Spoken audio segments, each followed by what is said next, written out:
ഇപ്പൊ നോക്ക്, ഫ്രാൻസിന്റെ മാക്രോൺ, അയാളും പെട്ടിരിക്കും, അയാളും മിക്കവാറും രാജിവെക്കും.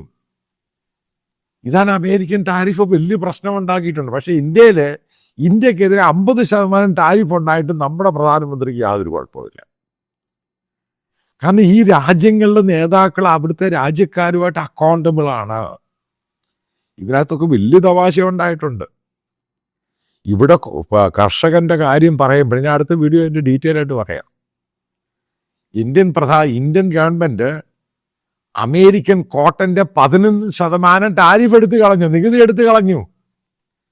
അപ്പൊ ഈ ഇന്ത്യയില് നമ്മൾ ആലോചിക്കേണ്ട ഗുജറാത്ത്, മഹാരാഷ്ട്ര, തെലങ്കാന, അവിടെയുള്ള കോട്ടൺ കർഷകന് ഏറ്റവും കൂടുതൽ ആത്മഹത്യ ചെയ്തതാണ്.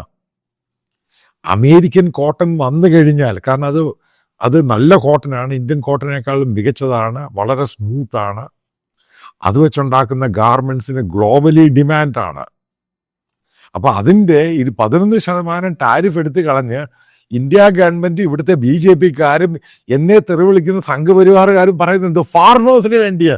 ഏറ്റവും അവർ ഫാർമേഴ്സ് അല്ലേ ഈ പറയുന്ന കോട്ടൺ ഫാർമേഴ്സ്? ഇതൊക്കെ ചുമ്മാ അടിച്ചു വിടുന്ന ഓരോ കള്ളങ്ങളെന്നേ ഉള്ളൂ. അത് നിങ്ങളങ്ങ് വിശ്വസിച്ചു. ഞാൻ ഇതിനെപ്പറ്റി ഇൻ ഡീറ്റെയിൽ ആയിട്ട് ചെയ്യാം. എങ്ങനെയാണ് അമേരിക്കൻ കോട്ടൺ വന്നു കഴിഞ്ഞാൽ ഇന്ത്യൻ കോട്ടന്റെ ഡിമാൻഡ് പോയി. ഡൊമസ്റ്റിക് ആയിട്ട് പിന്നെ ഏതൊരുത്തിനും ഇത് വാങ്ങുന്നേ? അതിനേക്കാളും വില കുറഞ്ഞ അമേരിക്കൻ കോട്ടൺ ഇന്ത്യൻ കോട്ടന്റെ മുമ്പിൽ വന്നു കഴിഞ്ഞാൽ പിന്നെ ആരാ ഡൊമസ്റ്റിക്കലി കോട്ടൺ വാങ്ങുന്നേ?